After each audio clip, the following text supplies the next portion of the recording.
Ang channel na ito ay ginawa upang makatulong sa ating mga kabatahang Pinoy welder na nais magtrabaho sa barko. Ano pang hinahintay nyo? Subscribe na!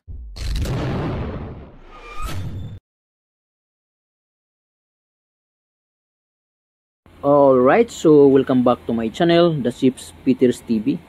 So ito na yung part 3. Ito na yung final.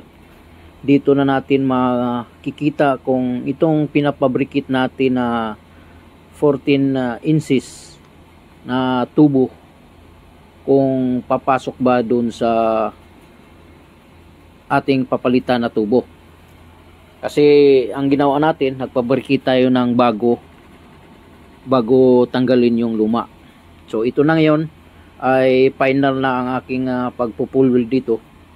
Nagka-capping na ako at pagkatapos nito ay hahatiin natin sa dalawang parte upang magkasya doon sa ating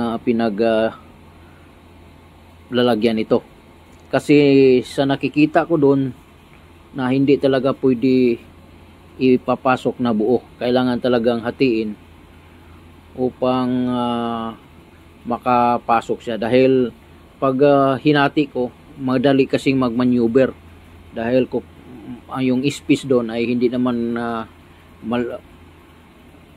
kalakihan, so kaya hinati ko para pag pasok doon ay madali nating mailagay.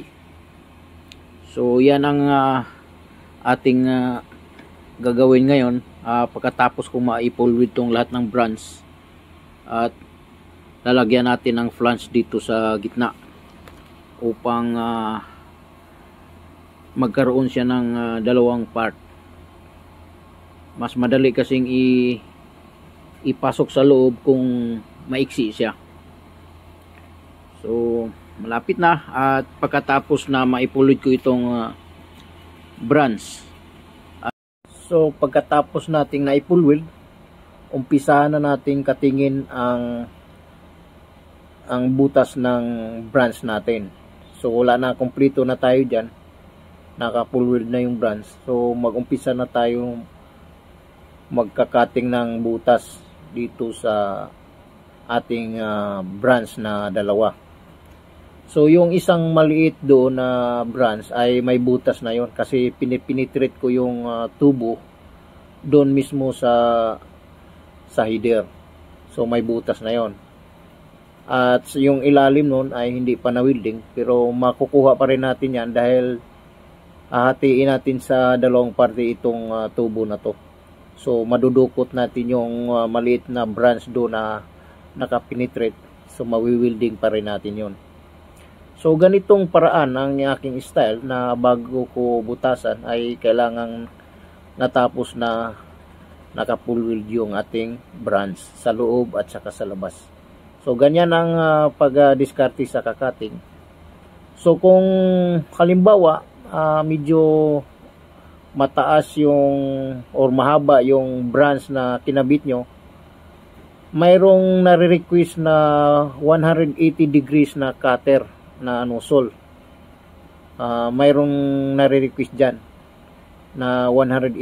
Yung ginamit ko ngayon ay 90 degrees lang yan. 90 degrees cutting torch. So kung mayroon kayong time, pwede kayong mag-request ng 180 degrees na cutting torch. May nakukuha yan sa Impact. Pwede kang mag-request doon, or sa Drumarine or sa Unitor. Mayroon silang ganong torch na 180 degrees. So ibig sabihin, ang posisyon ng nozzle ay 12 o'clock. Bali straight siya. So kayang-kaya kahit mahaba, kayang-kaya pa rin na tulan. Putulin yung or magbutas sa branch. So ganun ang diskarte. So pagkatapos kong nakating ito na at naikabit ko na yung tinatawag natin na flange sa gitna. Ayan. At hindi pa to naka full weld, naka first pass pa lang yan. At pagkatapos ay ating hahatiin ito, tanggalin yung bolt na naka-attach at ilalapag natin upang ma-welding natin ng maganda. Kasi kailangan nating baklasin para ma-welding yung loob. Ayan na, yung nabaklasan natin. At yung ating tubo ay nasa 2 hati na. At pagkatapos ito na, napinturahan na namin. So, baka bukas ay mag-umpisa na kami ng pagtatanggal dun sa luma at paglalagay nitong bagong tubo. So, ganito ang posisyon niya. Ay kinabit ko upang makita niyo ang ating posisyon. Ayan. So, ang pagbabrikit nito ay step by step ang pagbrikit nito. Kailangan hindi ka magkakamali dito. Although, hindi pa rin mapiperfect ito. Kung mayroong mga pagkakamali ang kunti dito, pero at least hindi ganong malaki. Ayan. So, tuyong-tuyo na at dinala na namin dito sa baba. Ito na.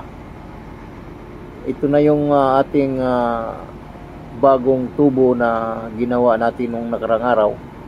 At nandito na sa lower platform. At upang mapakita ko sa inyo na walang cut, ito yun. Dito yun ang luma na ating pang babaklasin. Ayan. Diyan sa pinakaibaba na yon, yun may ilaw na doon, ay nag-umpisa na sila ng pagtatanggal ng mga bolt. Yan ang ating papalitan. Yun, hanggang doon. Yan.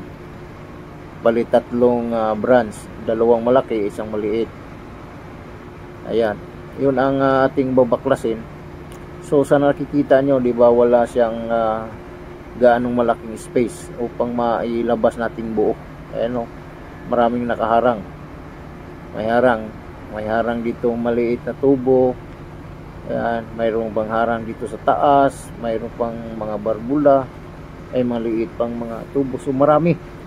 So kailangan talaga natin na hatiin. Tama yung ating plano na hatiin. Kasi kung hindi hatiin, mahirapan tayo paglabas. So itong luma ay total may hot work permit naman kami.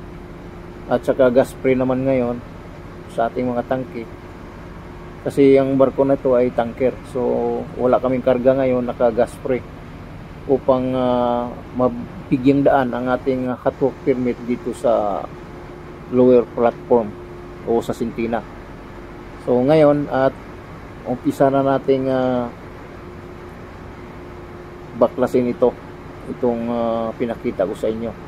Ayan, pinakita ko lang sa inyo na hindi pa nabaklas para yung mga haka-haka sa iba, kasi may raming comments na tinanggal ko raw yung luma at ginagawa ng pattern. So ito yung bago.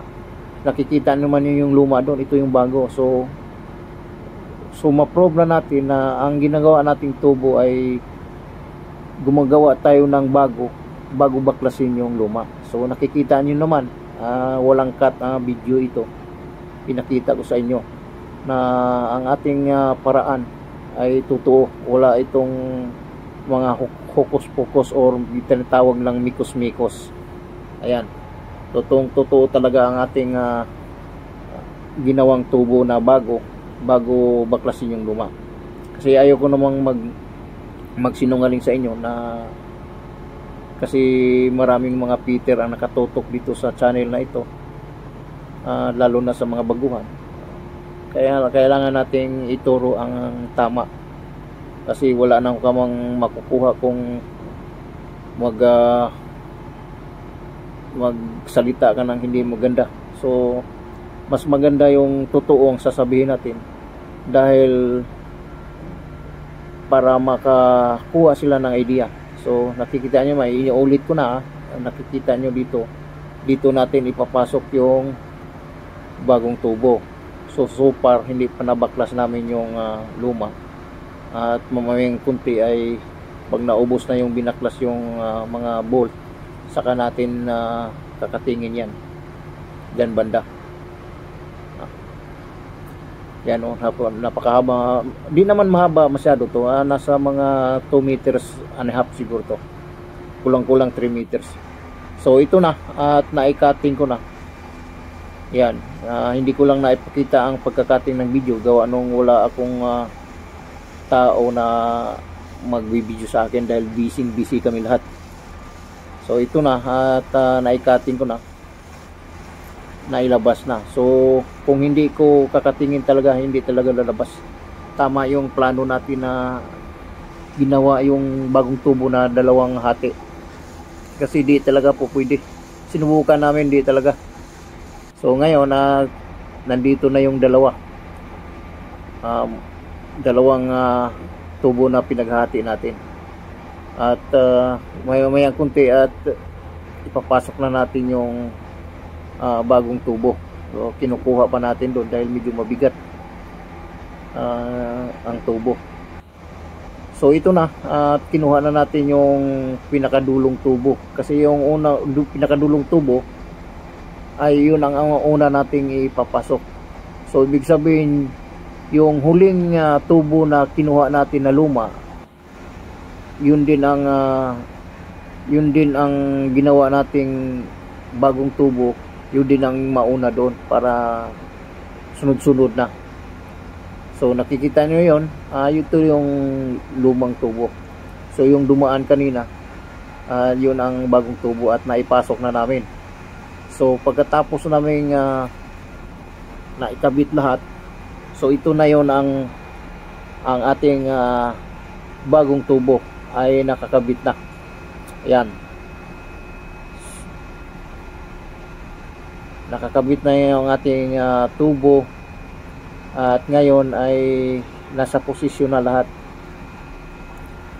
Ayan, so nakuha natin sa mikos-mikos. Yan, ang ating orasyon na mikos-mikos ay wala siyang problema. Naikabit na natin yung ating tubo.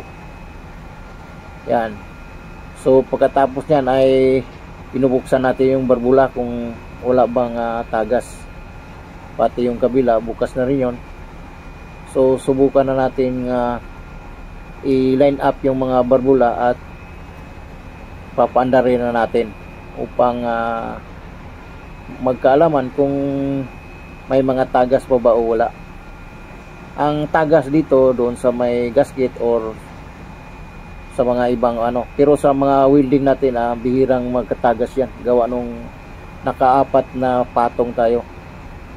Maliban lang yung doon sa loob mismo ng branch ay naka-3 lang, pero dito sa labas lahat ay 4 ang pinanigurado natin dahil mahirap na magkatagas gawa nung masasayang yung effort natin na ikabit na tapos baklasin mo pa. So kailangan nating ayusin ang ating pag-welding. Yan. So ayan, nakikita niyo yan, kompleto rikado na tayo nito. Yan, pati yung U-bolt doon ay naikabit na rin namin. So sinubukan namin papandarin. Ito yung bomba na hindi pa umandar. Ito yung bomba. So hindi namin ginagamit ito. So pinapakita ko lang sa inyo na tumaas na yung pressure. So ibig sabihin mayroon na siyang gravity. Pero hindi pa yan nakaandar. Ang papandarin namin yung kabila. Yan. So ito ang papandarin namin, itong pump na to sa kabila. At ito na, at napaandar na nila. Ito na yung pressure. So okay na tayo dito, wala nang tagas, back to normal operation na ang ating scrubber. At lahat ng ating ginawa dito ay successful tayo. So yan, although mayroon tayong mga kukunting mga rectification, pero na-rectify na. Ayan, ito yung tubo na ginawa natin sa ating channel na Sips Peters TV. So yan, nilagay ko yung choke diyan sa may tubo para makita na ang tubo na to ay gawa ng Chips Peters TV, para hindi natin sabihin na tayo ay nag-grab ng ibang video. Ayan. So kaya nilagyan ko yung Chips Peters TV doon sa may taas ng tubo. Ayan.